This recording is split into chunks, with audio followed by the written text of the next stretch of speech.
Pour produire un disque de vinyle, il faut d'abord créer un disque original. Ce disque plat, qui est fait d'aluminium, constituera l'âme du disque original. Au départ, la surface a une texture inégale, mais on ponce le disque pour le rendre bien lisse. Ensuite, on place les disques d'aluminium sur une bande transporteuse. Elle les amène jusqu'à un dispositif qui les enduira d'une couche de laque. Le disque s'engage dans une machine à vernir par rideau. La laque de nitrocellulose, une substance semblable à du vernis à ongles, s'écoule par une ouverture longue et mince en formant ainsi un rideau. Lorsque le disque passe sous le rideau, il est enduit de laque. Des rouleaux munis de grattoirs éliminent la bavure. L'excès de laque qui est recueilli sera réutilisé. La laque commence à sécher immédiatement. Les solvants de la laque s'évaporent et l'enduit durcit en créant un fini similaire à du vernis à ongles. Mais comme pour toute manucure, il y a souvent des défauts. À ce poste de vérification, on scrute chaque disque laqué pour détecter les creux, les bosses et les impuretés. On ne tolère pas la moindre imperfection. C'est pourquoi le taux de rejet est aussi élevé, environ 50%. Par la suite, on recycle les rejets. On protège les disques avec une bordure de plastique. Cela les empêche de frotter l'un contre l'autre quand ils sont empilés, ce qui endommage. Puis on passe chaque disque sous une poinçonneuse hydraulique qui perce un trou au centre. Ensuite, en le manipulant avec soin pour ne pas abîmer le fini, on l'enfile sur une broche. Un bras robotisé glisse un anneau de plastique sur la broche qui se dépose sur le trou central. Tout comme la bordure de plastique, cet anneau sert à espacer les disques. Maintenant, ces disques originaux sont prêts à entrer en studio.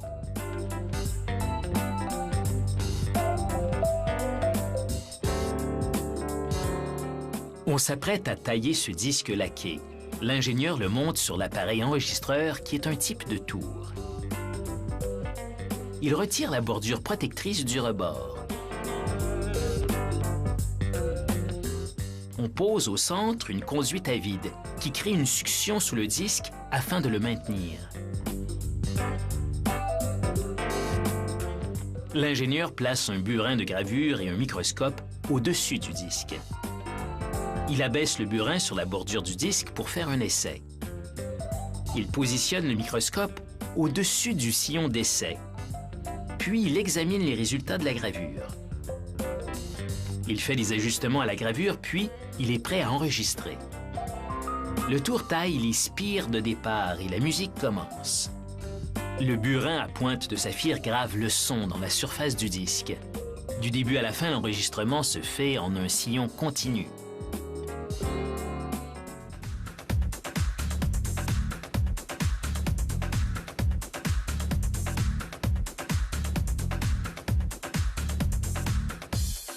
Un ordinateur contrôle l'enregistrement et ajuste l'espace entre les spires du sillon au besoin. Un petit aspirateur élimine les rognures, tandis que le burin grave le sillon.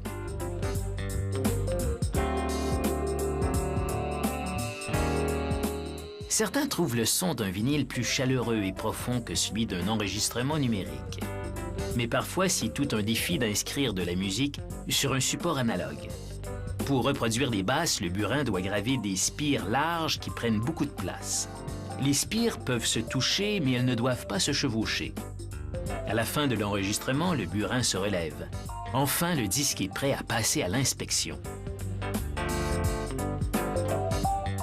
S'il considère le disque satisfaisant, l'ingénieur marque un numéro de série unique dans la laque.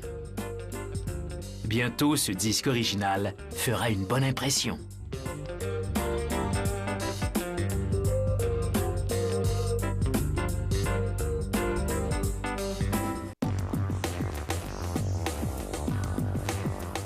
La prochaine opération consiste à laver les disques laqués à l'eau savonneuse. On les vaporise de chlorure stanneux, puis de solution d'argent.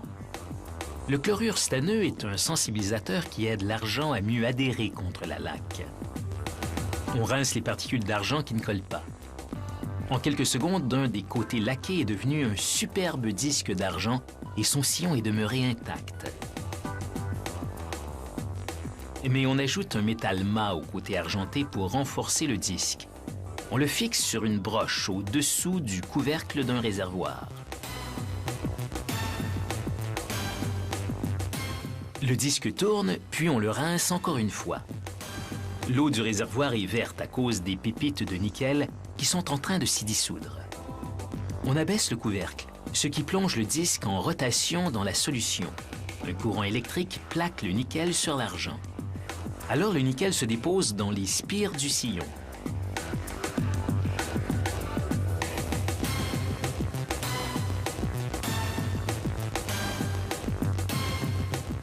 Maintenant, on sort le disque du réservoir et on retire la couche métallique du disque original laqué.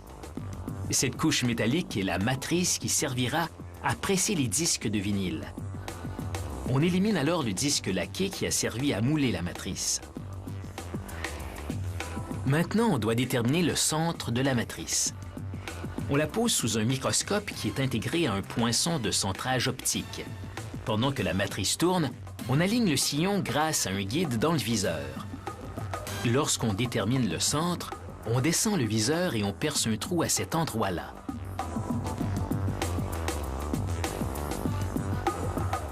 Ensuite, on monte la matrice sur une ébarbeuse. Tandis que la matrice tourne, une fraise taille le rebord jusqu'à ce qu'elle atteigne un diamètre de 32 cm.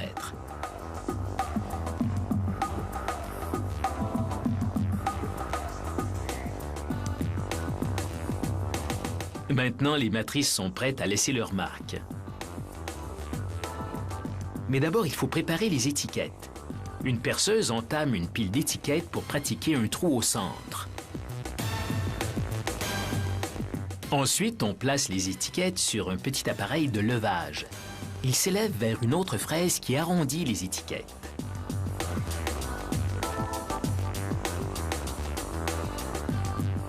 Puis on verse des pastilles de polychlorure de vinyle noir dans une trémie. Elles se déversent dans une extrudeuse qui les transforme en galettes chaudes et caoutchouteuses. Des appareils de levage posent des étiquettes des deux côtés de la galette. Des ventouses maintiennent les étiquettes pendant qu'un plateau fait avancer la galette. Ils chargent la galette et ses étiquettes dans une presse. Ceci est une étape critique. Deux matrices sont montées dans la presse qui applique 100 tonnes de pression. Elles fondent et moulent la galette pour produire un disque. Un cycle de refroidissement rapide permet de le faire durcir tout en collant les étiquettes sur le vinyle. Alors, un autre plateau transporte le disque vers une table à ébarber. La table le fait tourner contre une lame qui taille les rebords inégaux. Ensuite, la table transfère le disque taillé dans la pile des produits finis. Et le procédé recommence de nouveau.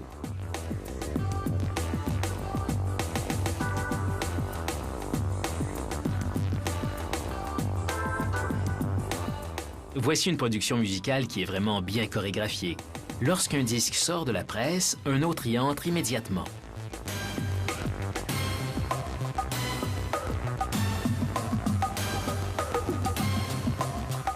Il faut à peine 28 secondes pour presser et finir ce disque de vinyle. Mais il procurera des heures de plaisir aux amateurs de musique qui refusent de se joindre à la révolution numérique. Pour eux, le vinyle restera toujours le roi.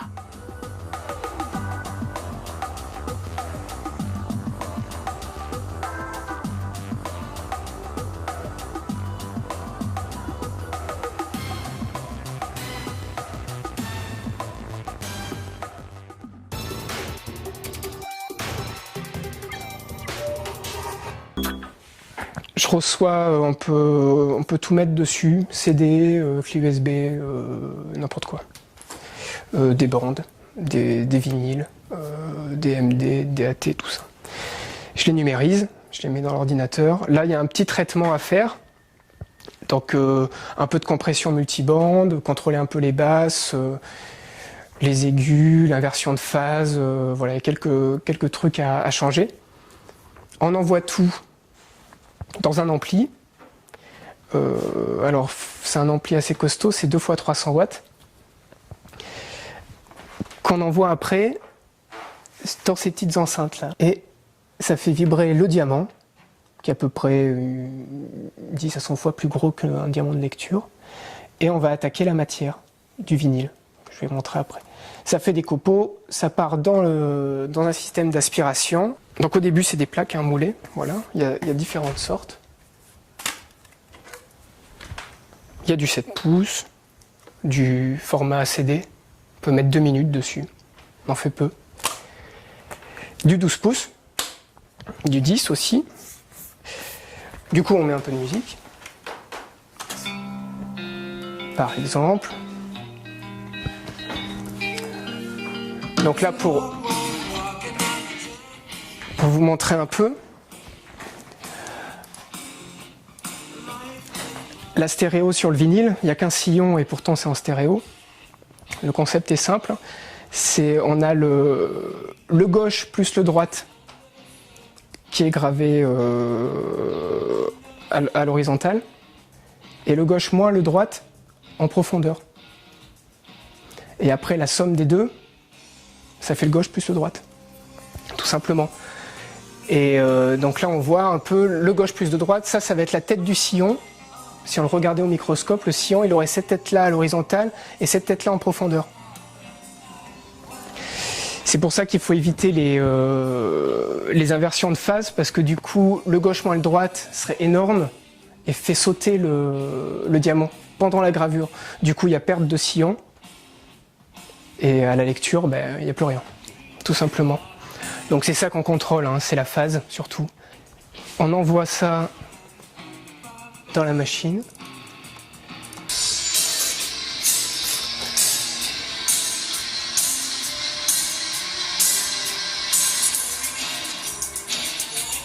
On regarde s'il est vraiment collé entièrement sur la plaque.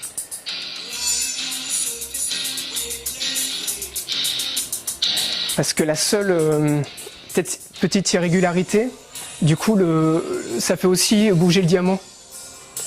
Et du coup, quand le diamant se renfonce, ça ralentit un peu la platine.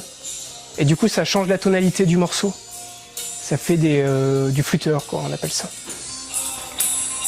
Donc on contrôle toujours la vitesse de rotation. Il faut qu'elle soit impeccable.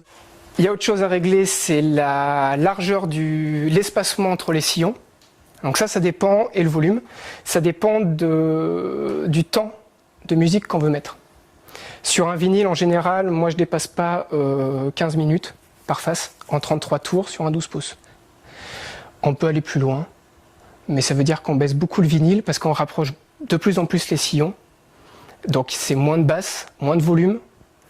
Et plus on va vers le centre, plus les aigus, moins les aigus ont de place, donc plus ils sont distordus. Donc c'est toute une alchimie comme ça à bien regarder. Donc généralement, moi je dépasse pas ça de gravure, voilà, à peu près. 13 minutes. Là, on va graver qu'une chanson, donc par exemple, on va faire un maxi 45, à savoir le 45 tours, c'est bien mieux, parce que ça tourne plus vite. Du coup, pour une seconde de musique, il y a beaucoup plus d'espace. Du coup, les aigus, ils sont beaucoup plus définis, beaucoup plus précis. Et du coup, la bande de fréquence est un petit peu plus agréable. Donc je conseille à tout le monde de faire des maxi 45 tours. On règle du coup la vitesse du sillon. Donc là, on n'a qu'une chanson, elle fait 3 minutes 30. Donc là, on peut y aller, on peut les espacer vraiment de beaucoup pour mettre vraiment beaucoup de son, beaucoup de basse. Ouais, avec 50. Et on est bon, normalement, on va voir. Si tout va bien, on met en route l'aspiration et on envoie la musique.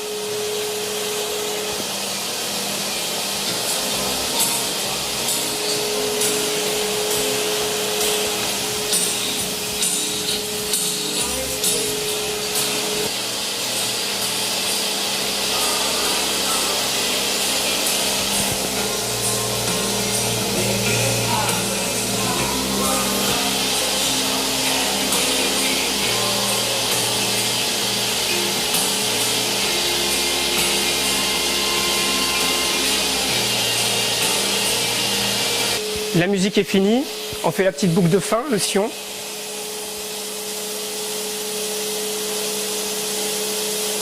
Et on arrête le moteur et ça fait une boucle fermée.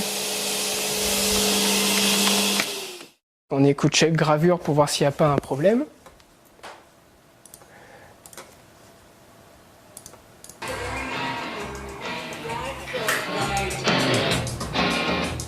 Voilà. Et par exemple quand... Voilà. Vous avez entendu? C'est quand j'ai récupéré le copeau. Donc là, ça normalement je le vire évidemment. Et puis voilà. Donc on a le sillon. C'est à peu près la profondeur d'un vinyle du commerce. C'est la même matière, c'est la même durée de vie. On peut scratcher. Mais on a quand même un rendu assez différent du CD. Hein. Un peu moins clair, mais un petit peu plus sombre comme ça.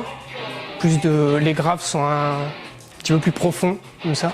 Donc ça change quand même les choses ça change les choses de mettre sur vinyle.